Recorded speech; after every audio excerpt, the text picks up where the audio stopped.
અને હવે ખાતરના નામે થઈ રહેલા ખેલનો કરીશું પર્દાફાશ। વાત બનાસકાંઠાની છે કે જ્યાં અંબાજી પંથકમાં ખાતરના નામે થતી ઉઘાડી લૂંટનો કિસ્સો સામે આવ્યો અને એ આખો કિસ્સો ટીવી 13ના કેમેરામાં કેદ થયો છે।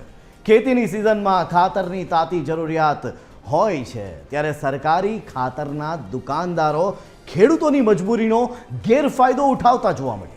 રૂપિયા 300ની કિંમતની યુરિયાની થેલીના ખેડૂતો પાસેથી 350 રૂપિયા વસૂલવામાં આવ્યા, જે વહીવટી તંત્રની નિષ્ફળતા અને વેપારીઓની લાલચ છતી કરે છે।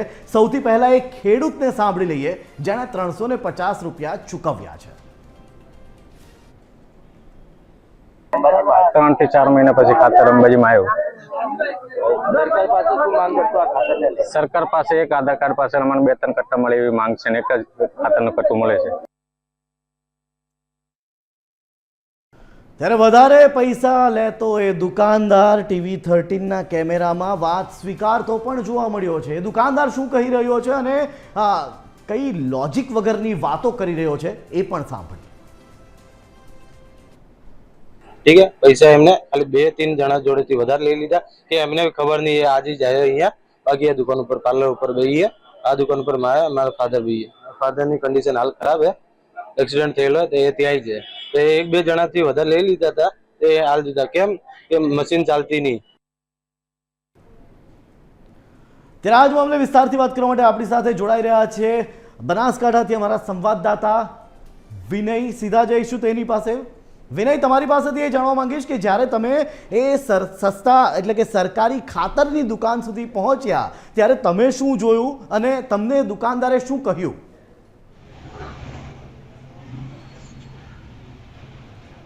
જે ચોક્કસપણે આપણે વાત કરીએ તે રીતના જે બનાસકાંઠામાં જે ખાતરની અછત હતી તે ખાતરની અછતને લઈને વહેલી સવારથી જે ખેડૂતો હતા તે ખેડૂતો લાંબી લાઈનો લગાડીને જે અંબાજી ખાતે આવેલું પ્રધાનમંત્રી જે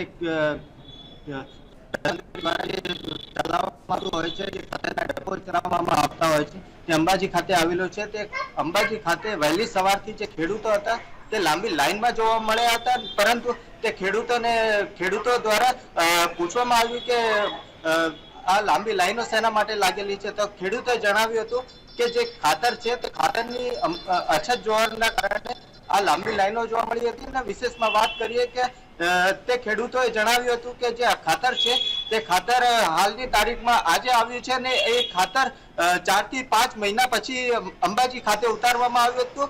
અને જે મૂળ વાત કરીએ કે મેન મુદ્દો હતો કે જે દુકાનદાર હતો તે દુકાનદાર 300 રૂપિયાનું જે ખાતર હતું તે ખાતરની થેલી 350 માં આપી રહ્યો હતો। અને ટીવી 13ના સંવાદદાતા એટલે કે મેં પોતે ત્યાં ક્લિયરિટી ચેક કરી હતી ત્યારે ખેડૂતોને પણ મેં પૂછ્યું હતું કે જે આ ખાતર છે તે ખાતર કેટલાનું આવે છે અને તમને કેટલામાં આપે છે, તો તે ખેડૂતોએ જણાવ્યું હતું મને કે 300 નું આવે છે પણ ભાઈ આ 350 લઈ રહ્યા છે।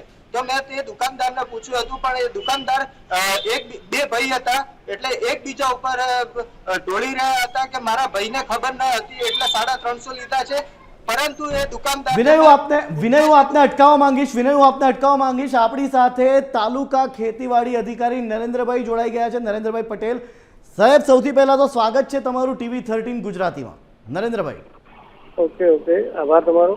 નરેન્દ્રભાઈ, અંબાજી બનાસકાંઠા અંબાજીની એક સસ્તા ખાતરની જે દુકાન છે, જે સરકારી ખાતરની દુકાન છે, ત્યાં 300ની જગ્યાએ 350 રૂપિયા વસૂલવામાં આવે છે। સૌથી પહેલા આ વાતને લઈને તમારું શું કહેવું છે, નરેન્દ્રભાઈ? આમાં એવું છે કે યુરિયાનો ખાતર 266 અને 50 રૂપિયા ભાવ છે। હા, 50 પૈસા। ઓકે, જી। સરકાર ભારત સરકારના જે નિયત કરેલા ધારાધોરણ મુજબ આ ભાવ છે અને એનાથી વધુ કોઈ પણ લઈ ના શકે। તમારો આ દુકાનદાર જે છે કે જે ખાતર વેચી રહ્યો છે એ 300 રૂપિયા તો એમને એમ વસૂલે છે ને એના ઉપર પણ 50 રૂપિયા વસૂલી રહ્યો હતો। જ્યારે અમારો રિપોર્ટર, અમારો સંવાદદાતા જ્યારે ત્યાં પહોંચ્યા એ સમયે એણે એ વાત સ્વીકારી પણ છે। હું એક વાર, તમે ફોન ચાલુ રાખજો, હું એ બાઇટ મારી ટીમને ફરી એક વાર પ્લે કરવા માટે કહીશ। જે એ દુકાનદાર છે સ્વીકારે છે કે એણે 50 રૂપિયા વધારે લીધા છે, 350 રૂપિયા વસૂલતો હતો। નરેન્દ્રભાઈ, આપ લાઈન પર રહેજો, આપ બાઇટ સાંભળી લો એક વખત। ठीक है, पैसा एमने खाली 2-3 जना जोड़े थी વધારે લઈ લીધા કે એમને ખબર નહીં એ आज ही જાય અહીંયા।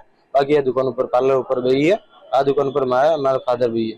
फादर ની કન્ડિશન હાલ ખરાબ है, એક્સિડન્ટ થયેલો તો એ ત્યાં છે. તો એ 1-2 જણાથી વધારે લઈ લીધા હતા, એ હાલ દીધા. કેમ કે મશીન ચાલતી નહીં.